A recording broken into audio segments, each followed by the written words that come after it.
If you're still basking in the atomic annihilation of Purdue, let's get your comments, your thoughts. It's the community show. What's your optimism level, player of the game? Is any of this translatable? Let's go. Locked On Badgers.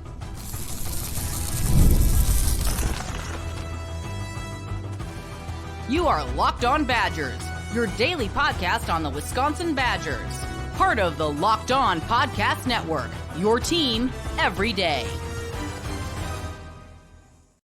What is going on, Badger fans? Still excited over that Purdue annihilation. Glad that you are here. This is Locked On Badgers. I'm your host, Ryan Herrings. Really do appreciate all the support. As always, this is the Locked On Podcast Network. Today's episode brought to you by our good friends over at Game Time. Download the Game Time app, create an account, use code Locked On College for $20 off your first purchase. Let's get into it. The community show, we do them every Monday or Sunday, depending on what my schedule is. But we talk about your comments, your thoughts, Discord, Twitter, YouTube, whatever it is. Let's get your comments on the show because we're smarter when we get the community involved. It's as simple as that. And I love reading all the comments, thoughts, and I love getting them on the show so we can talk about them. And let's just get it. This is from Jonathan Fitz. Why doesn't Yakamelli get more carries? His vision seems to be significantly better than the other two running backs in front of him. Man, and before I even get started, thank you to everybody for the comments, the thoughts, the questions, the DMs. I don't know why he doesn't get more carries. I'll just lead off with that. Again, the dude is just averaging 7 yards per carry. Get him more touches. I think it's as simple as that, or quite frankly, in my opinion. Now, I don't actually think his vision, the funny thing is, I agree with your first part, and I kind of disagree with your second. I don't actually think vision is Yakamelli's selling point as a running back. I think people are sick of it. I think he's got a lot of Isaac Guerendo minus the blazing speed in that he's a bigger guy. He has good speed. He hits the hole really hard. If it's there, he's able to explode through because he's got some power behind him too. So if he sees the crease and hits it, he's going to get 10, 15 yards because he's got power and burst and speed. I don't think he has great vision, actually. I think the other guys are probably, I think Tywee's got a little better vision. I think Dupree's probably got a little more natural vision. I think Dylan Jones does as well. But they don't have the combination of size and speed that Cade Yacamelli does. So, yeah, I agree with you. I would get him more carries until he proves that he's not a 7-yard per carry guy and just keep feeding him because he's been the most productive guy on the roster, quite frankly. That's not a knock on the other dudes. I like Tywee. I like Dupree. I like Dylan. But I would like to see Yacamelli get more carries as well. I agree. This is from Kerr. He says the younger wide receivers, after the older guys went out, did the younger guys have a single drop? I think this is a consistent point that we talked about after the game that I've seen other Badger fans talk about. The young receiver stepped up in this game. You have Trech Kekahuna, obviously, with the monster game, a couple tutties. But you also had, younger. CJ Williams isn't necessarily younger. Maybe it's the less heralded receivers, right? After Pauling and Bryson Green. Pauling kind of got nicked up. Bryson Green was hurt. You saw CJ Williams step up. This is what we hoped and what we expected. And it obviously the one was kind of an open play. He made a nice catch on it. I thought his route should have gone into the end zone a little more to make that throw unlock easier, but he also moving the chains across the middle on the slant play. We saw him step up. We saw Vinnie Anthony is quickly becoming a dude. And I asked the question in the postgame, is Vinnie Anthony the best receiver on the team? Is he the most dangerous guy? Not the best. Well, Will Pauling's the best receiver. And I know it hasn't been perfect for him this year. Will Pauling's the best receiver on this team. Vinny might be the most dangerous. So I love this. And then obviously you had Trech Kekahuna, right? That's the Trech Kekahuna breakout game we've been waiting for. So, yeah, I thought the younger guys balled out. This is from Little L. He said Yakamelli isn't a number 2 back. He's a good athlete, but not a natural runner.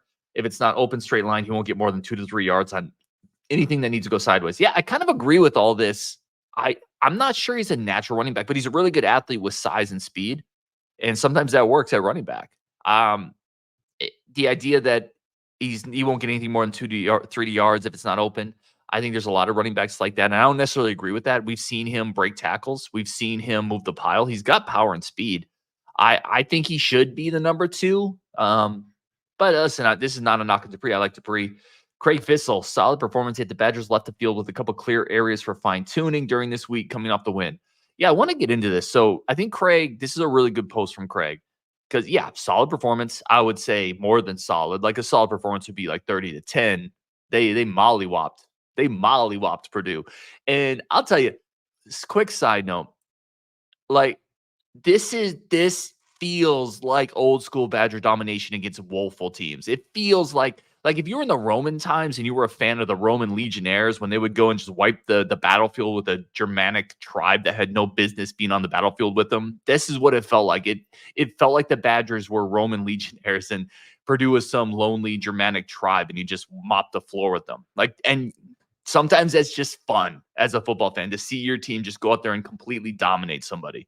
So yes, I would say better than solid performance. But your other point is correct. There's a couple areas for fine tuning. I wanted to talk about two areas of fine tuning out of this game that they need to continue working on going forward. The first is the pass rush.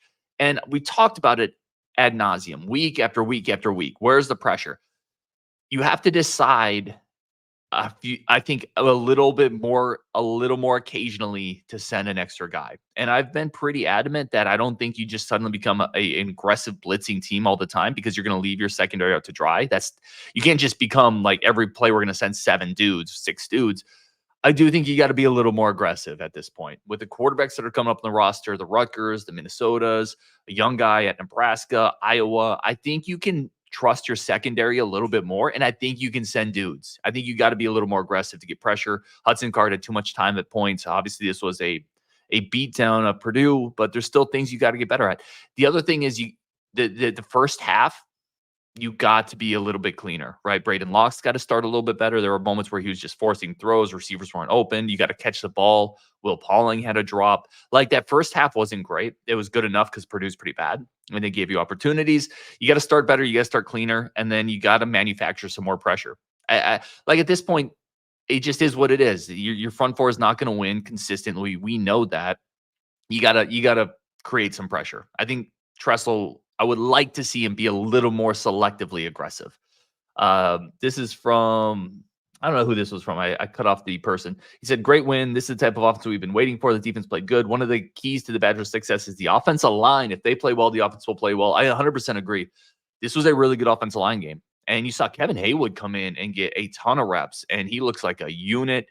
That is, you. Let me ask you this. Another segue here, and this is why I love these comments, man, because it takes me in all sorts of directions. It's kind of an unscripted show.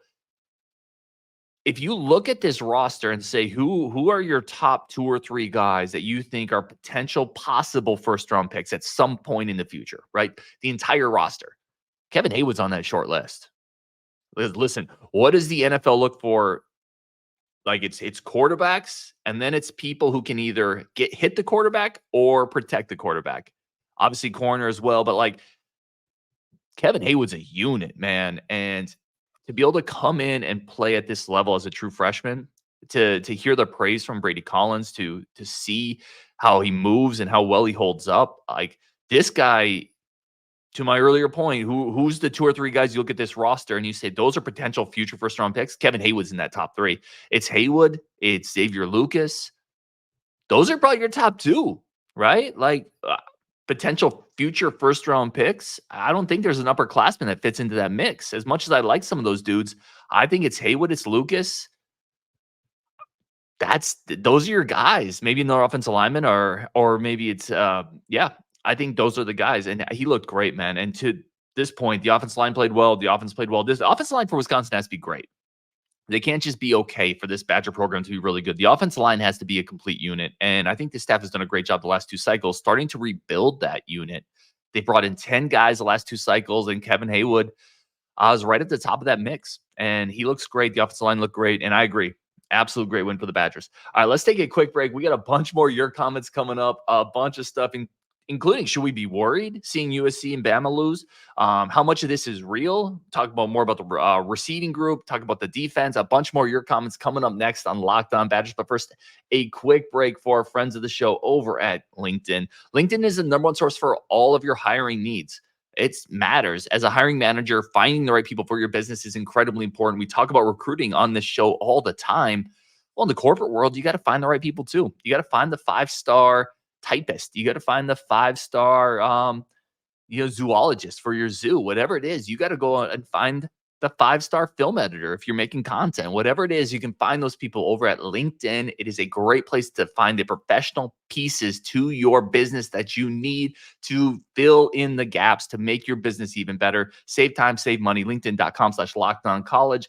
LinkedIn jobs helps you find the qualified candidates you want to talk to faster Post your job for free at linkedin.com/lockedoncollege. That's linkedin.com/lockedoncollege. Post your job for free. Terms and conditions do apply. That's linkedin.com/lockedoncollege.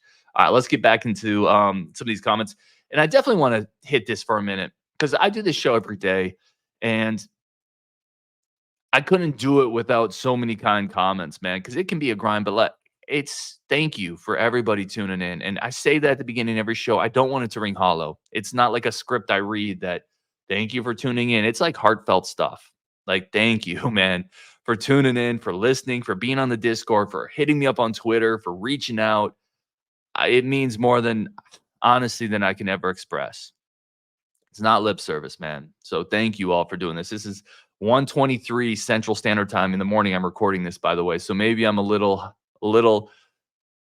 after hours emotional, but I mean it all. Thank you so much. All right, let's get into some more comments here. This is from Craig Fissel. Oh, no, we hit that one. Sorry. Dimitri, I want to see KBG. Kyan Barry Johnson get some reps. KBJ, sorry. Kyan Barry Johnson get some reps. Yeah, he got some in this game, right? He started to get his feet wet. I think the issue with Barry Johnson, who is a talented freshman, but he is a small, talented freshman. He is a receiver. He's a slot guy, and in front of him you have Trech, who's going to play out of that role. I think Trech can play a little boundary, but not when Vinnie Anthony's balling out and CJ Williams and Bryson Green, and then you obviously have Will Pauling ahead of him. So how many reps realistically does the number 3 slot guy get? And it's just not many. It's not a knock on Barry Johnson, who I think is a future here, but I do think he is kind of limited to that interior role. He's a small dude. He's fast, explosive, good hands. I think there's a future there, but he's going to have to wait his turn a little bit, I think, Dimitri. Downstream says, this is an interesting one, right? Let's talk about this. So Bama kind of blew the doors off Wisconsin. USC kind of blew the doors off Wisconsin. What did we see this past week? Minnesota beat USC. Vanderbilt beat Bama. How should we feel? The transitive property isn't always real in college football, right? Just because one team beats one team and the other team beats them doesn't mean that team is then better than this team, etc. But if you're a Badger fan and you're being real, like, you got to raise your eyebrows a little bit and see Minnesota beat USC when USC kind of knocked you around a little bit in the second half. What I would say is something this is something I've talked about the entire offseason. I did a show on it that said USC is going to get beaten up by the Big Ten. I think you may be starting to see the impacts of Minnesota playing Michigan and then Wisconsin and then having to travel to Minnesota. Like, this is going to be a grind, and that's what we talked about. Like, that's maybe the biggest underrated aspect of the Big Ten the last 10 or 15 years. When people look at Iowa and Wisconsin and Northwestern and Minnesota and Michigan State and Illinois, like, Michigan, and you take body blows in this conference. You get hit, and then you get hit, and then you get hit, and you got to be tough in the trenches. And we were starting even to see in that USC game against Wisconsin where Miller Moss got hit a bunch of times, and he was slow getting up. It's tough, man, physically. And I think you're starting to see the body blow theory of USC getting worn down like a boxer in the match. And this is like now round 4. And the first 4 rounds, right, like, they've taken some shots to the abdomen. They've taken some shots to the gut. And I think it's starting to impact them a little bit. That being said, that's a great win for Minnesota. I hate to say it. I didn't want to see it. I don't want to see Minnesota beat USC. That's a great win for Minnesota. It's a cumulative thing, I think. But yeah, Wisconsin also played bad against USC. In terms of Bama, I think Bama had a letdown spot coming off the Georgia win. You see Vanderbilt. I think they just kind of mailed in a little bit, and Kalen DeBoer is going to learn from that one. I think I don't change a lot of my narrative on Wisconsin based on those 2 games, but it's a fair conversation point. Curtis Moran says, I hope Dupree doesn't leave at the end of the year because of not enough playing time. He's a number 2 back right now. That dude's not going anywhere. He's a number 2 back behind a guy who's going to be leaving. Like, the keys to the Ferrari are hanging in his locker room right now. So that dude's not going anywhere. If you have any kind of concerns, you'd be more worried about Dylan Jones, who's a fringe for number 4 right now, got some reps in this game. I thought he looked really good. I thought Dylan Jones looked great, by the way. But yeah, I wouldn't be too concerned with Dupree, who's now getting number 2 reps, who's being featured pretty early and will probably continue to be featured in that role throughout the year. Novada says, Locktober has arrived. Let's talk about Braedyn Locke a little bit. This is a good segue. Nevada, thank you for the comment. do we change our opinion on him a little bit after the Purdue game? Because if you had talked to, I think, most Badger fans at halftime of Purdue, where would they have been on Braedyn Locke? I don't think they would have been very high, right? You had a couple picks. One of those was on a blatantly bad throw. The other one was on a bit of a Pauling drop, but also a Pauling drop on a low throw that wasn't thrown very well. I still put that mostly on Pauling. Listen, if you're the best receiver on the team, it hits your hands, you got to catch it. Done. Period. However, throw a more catchable ball as well. Like both of those things can be true. Like we live in a world where absolutes are not required. Like there is middle ground on this stuff. Catch the ball, Will Pauling, but throw a better ball, Braedyn Locke. And then there are a few other moments in that first half where it felt like Braedyn Locke was struggling to find the open guy, where maybe receivers were struggling to get open. But then he opened it up in that second half. What can you pull from this?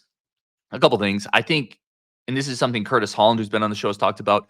Braedyn seems more comfortable taking some of those 50-50 shots down the field than Tyler Van Dyke. We've seen it for a couple weeks. Good, bad, or indifferent. I think he's more willing to take those shots to give his receivers opportunities. I love that. You saw some of that against Bama when he came in. You saw some of that against USC. You saw some of that this game. I think you can take that going forward. And then you saw him get into a rhythm, and that's the first time we've really seen it really click with him. And you can start to see when it's clicking for him, it could be pretty darn good. So I think you can take those two things. Still understand this is not going to be perfect for Braedyn Locke going forward. Braedyn Locke still has limitations. He still is a guy who threw 2 picks in this game. Like he is not suddenly an upper tier Big Ten quarterback, but if he can be a version of what he was today, or not today, but on Saturday, you have a pretty good Big Ten quarterback, and you can win games against a lot of the teams on your schedule with a pretty good Big Ten quarterback. This one comes from Downstream. He says, nice win, but I don't see another win on the schedule. Downstream is killing the vibes. Thank you for the comments. As always, Downstream. Northwestern is getting better. We always play bad against them. Rutgers' run offense against our biggest weakness is not a great thing. Fair point. Minnesota's played stout against Michigan and USC, just beat USC. Oregon and Penn State are no way. Iowa, who knows? Ooh, that's a negative one, man. I'll say this. I think we beat Northwestern. I understand we always kind of play bad against them. I think we beat Northwestern. So I think we get that win.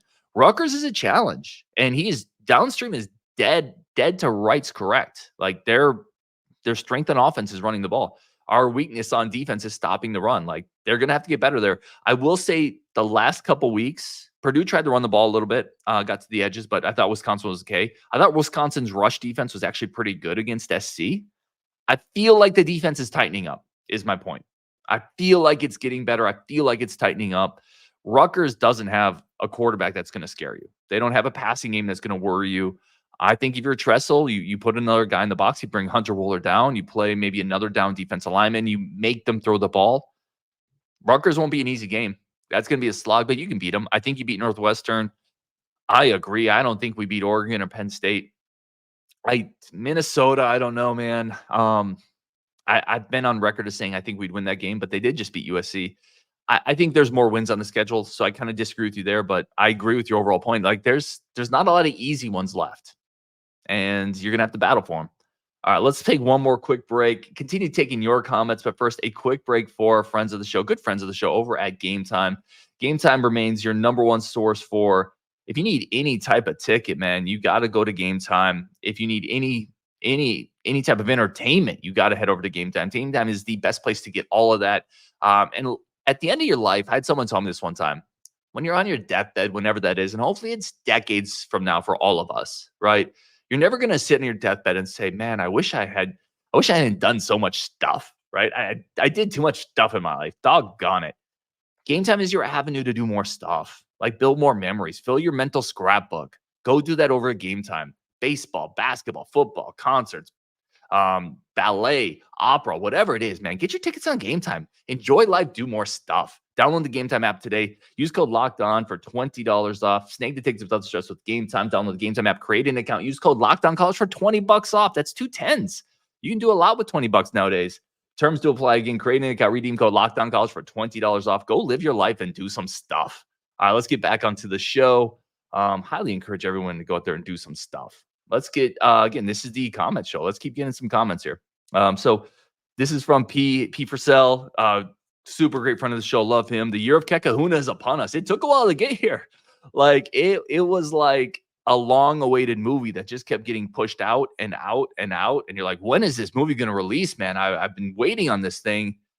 The year of Kekahuna is upon us. We are here for it. I am ready for it. Um, this is from Brandon V. He said, Locke actually looked really bad for a long stretch before he started completing passes. I don't know what the hell this guy is talking about, referring to me saying Locke had a good game.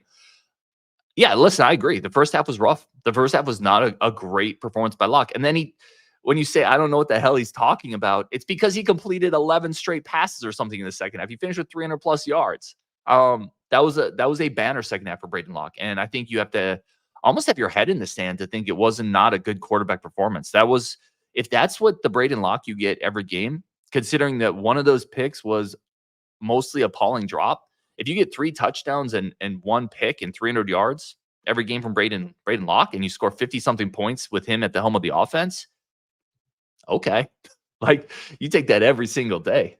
Next one here. This is from David P. He said the receiver play wasn't just about Purdue. They were making some catches on throws that weren't right on. They were helping their quarterbacks. Yeah, some contested catches. I'll also say, man, and this goes into Vinnie Anthony. Tom Fornelli had a tweet that said 2 explosive touchdown passes to Vinnie Anthony in 2 weeks. Badgers may have a guy. Vinny might be a guy, y'all. Like, and a guy in the sense of not a guy in like the sense of he's a Ryan Williams guy, but a guy, a literal guy that defensive coordinators have to watch the film and then rewatch some clips on Vinny Anthony, and then have to get the DB coach in there to tell his guys, you got to tackle this dude. Like, Wisconsin's got a burner. Like, Vinnie Anthony's done that a little bit. He's got legit speed. He's got enough size. He makes contested catches. And the great thing about Vinnie Anthony is after the catch, he's north and south. A lot of players, they dance too much. They're indecisive. He puts the foot in the dirt and he explodes forward. Like, he is a north-south guy. That's how you get yak.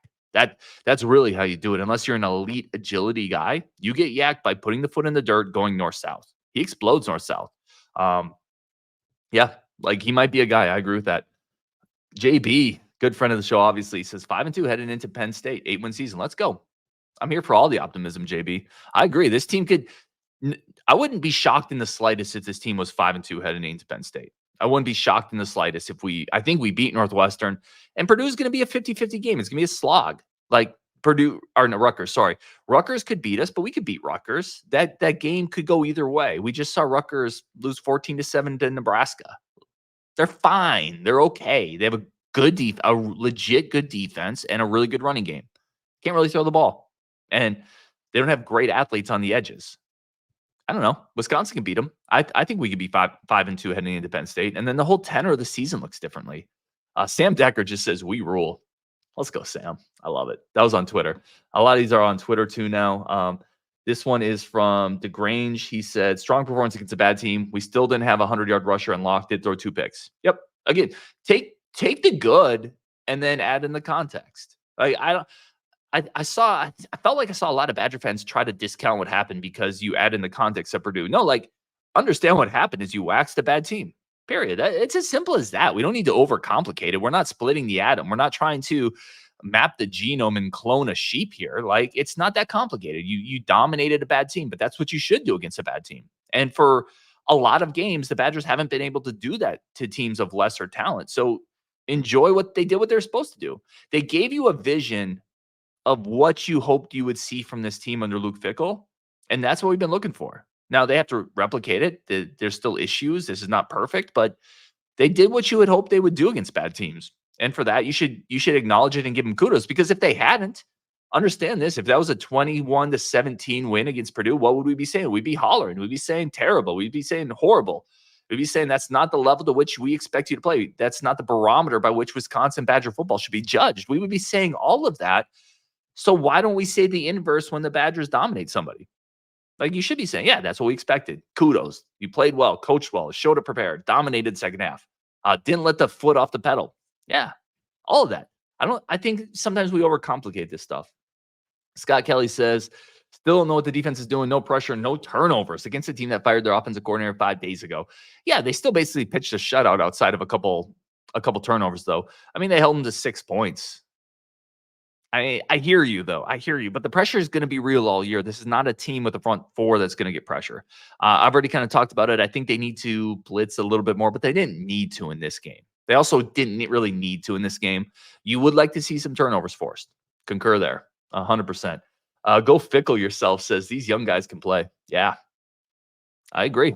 Like, there's young talent on this team, and that's something worth being excited about. We had another comment up here that I might have missed, but it was also talking about the young guys on the team. Be excited about that.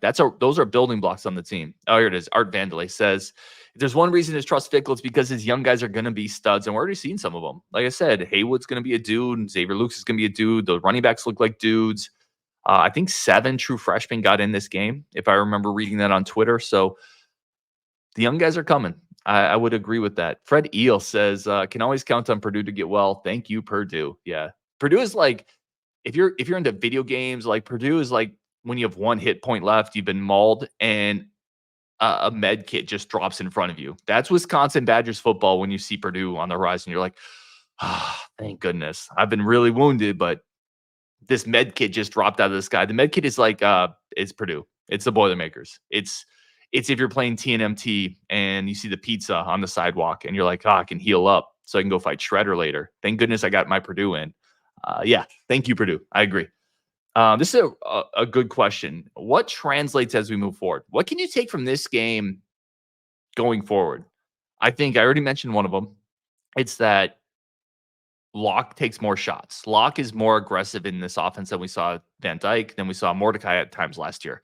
I think you saw what he does when he gets into a rhythm. I think that's something you can take from this game. Some of the young receivers, I think Vinnie Anthony, Trech Kekahuna, you can take some of that from this game. I think the running back rotation is absolutely something you can take from this game. Obviously, Walker is the 1, Dupree's the 2, Cade's going to get sprinkled in. I think offensive line looking really good is something you can take from this game too. Now Purdue's front 4 is not good, but I think the offensive line opened holes. They gave Locke time. I think that line is continuing to gel. So I think those are some things you can take forward from this game. And we had a random basketball comment. Gabe Ramos said John Tonje equals Sean Marion.